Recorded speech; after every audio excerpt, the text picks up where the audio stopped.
Mississippi figures prominently into our geography and our history. And throughout Minnesota's history, areas near the banks of the river that were prone to flooding became unofficial neighborhoods for some of the poorest city dwellers. These areas were known as the Flats. At one time in the Twin Cities, there were quite a few flats communities along the river. Right across from us was the Upper Levee Flats, the Bohemian Flats in Minneapolis. There was a large flats area along Phalen Creek. One of the largest and longest inhabited of these communities was the West Side Flats, situated in a low-lying floodplain across the river from downtown St. Paul. The centerpiece of the West Side Flats is between the Wabasha Street Bridge, which is directly behind me, and the Robert Street Bridge. The central part of the flats was kind of between those two areas. You wouldn't know it to look at it now, but for almost a century, a vital, diverse neighborhood was here.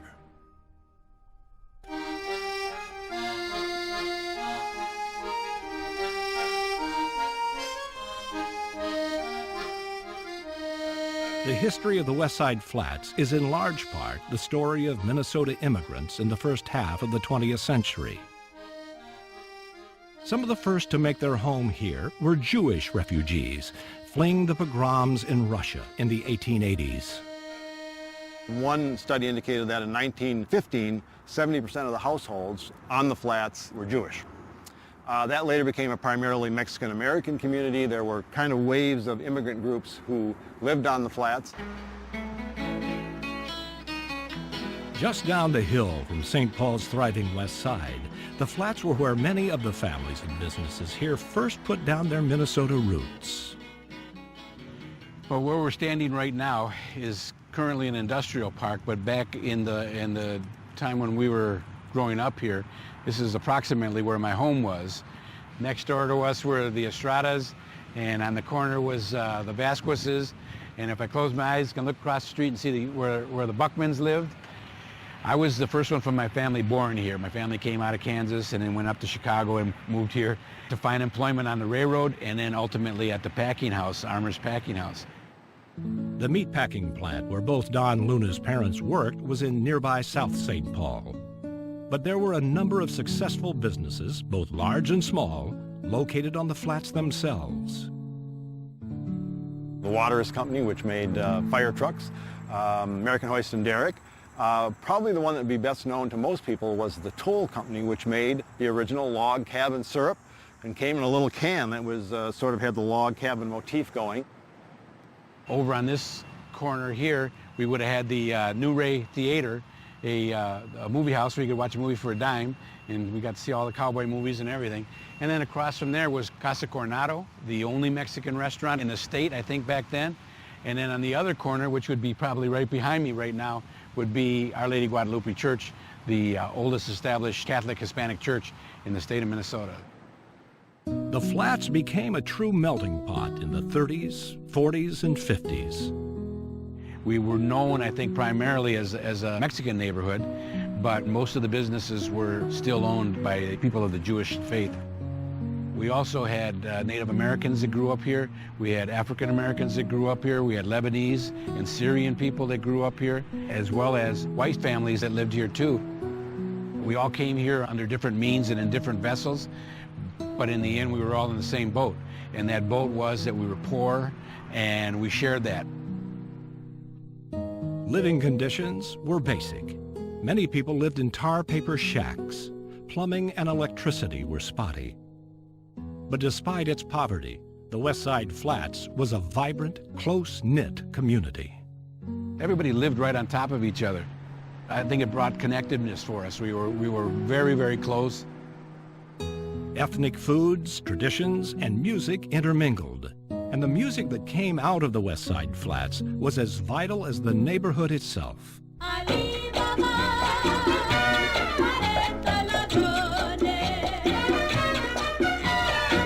In the 40s, there was Kiko Wrangle and the Wrangle Sisters. From a family that helped establish Our Lady of Guadalupe Church in St. Paul's Cinco de Mayo festival, the Wrangles made music that incorporated the Mexican folk songs they grew up with, as well as tropical Latin sounds. And in the 50s, remember that guy in the Bermuda shorts who almost upstaged Elvis? You're knocking on the door and you feel your best. Real crazy cats be my guest. Augie Garcia was a West Sider as well. Augie was an icon here. He was a big star. He lived right in the neighborhood. It would have been probably about 2 blocks from where we're standing. His band played what was called a shuffle beat, and it's fun music. Everybody can dance to it. Garcia and his band electrified audiences with their performances at places like the River Road Club in Mendota, and later Swedes and Duffy's in Minneapolis. We all knew Augie was famous. We didn't know how famous he was. His 1955 recording of Hi-Yo Silver is thought to be the first rock and roll record ever made in the Twin Cities. He sold 150,000 copies of the records he made that year.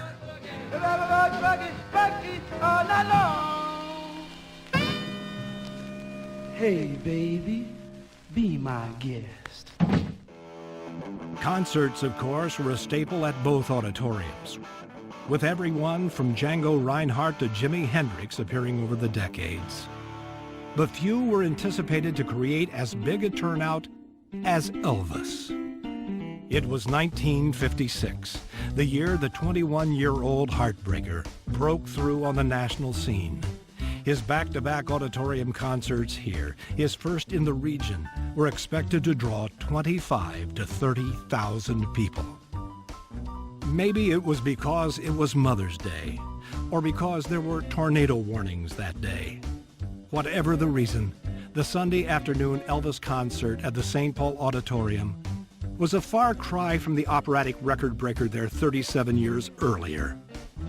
The promoters had figured out a way to accommodate 13,000 people plus overflow in the auditorium. But even with ticket prices topping out at $2.50, only 3,000 to 4,000 people showed up. According to newspaper reports, Elvis gashed his head with his guitar during his high-energy 26-minute set.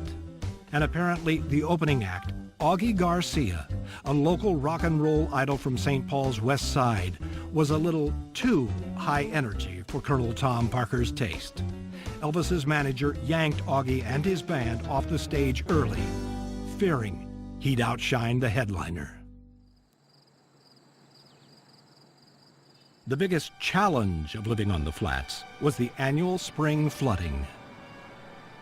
Sometimes the floods weren't too bad. They barely got over the banks or approached the top of the banks of the Mississippi River that is just 2 blocks from here. And other times we'd have really major flooding where the water would come all the way to where we are and where we live. For the neighborhood kids, the floods were fun, at least initially. I remember building rafts and making the most out of it. I remember the joy we felt when the sewers became overrun with the water, and then the streets would fill up at, knee-deep, waist-deep, maybe even chest-high for some of us. I also remember when I was very young, and I think the year was 52, the flood was exceptionally high. The largest city in the flood's path is St. Paul. At sections along its banks, the usually placid Father of Waters was more than 27 feet at crest, 13 feet over flood stage. We put everything up on the second floor, and Mom, Dad, and my brothers and sisters, we moved out to get away from the flood until the water receded a little bit. After the flood waters dried up, the city determined that the housing there was no longer viable and began a massive urban renewal project. By the 1960s, they had moved all the flats residents out, leveled the 400-acre area, and turned it into an industrial park. The insult to injury was that after we moved, they built a flood wall to protect this area. That has never sat right with any of us that grew up down here. Had you taken care of us, then maybe we could have done something with that housing and we could have kept our neighborhood. But they didn't, and so we moved on. Today, there are scattered remnants of what used to be here. including the Torre de San Miguel from the 1880s. But mostly what is apparent on the flats today is what's not here anymore. We lost a piece of our history, and in many ways a piece of who we were. That piece is gone. We can't get that back.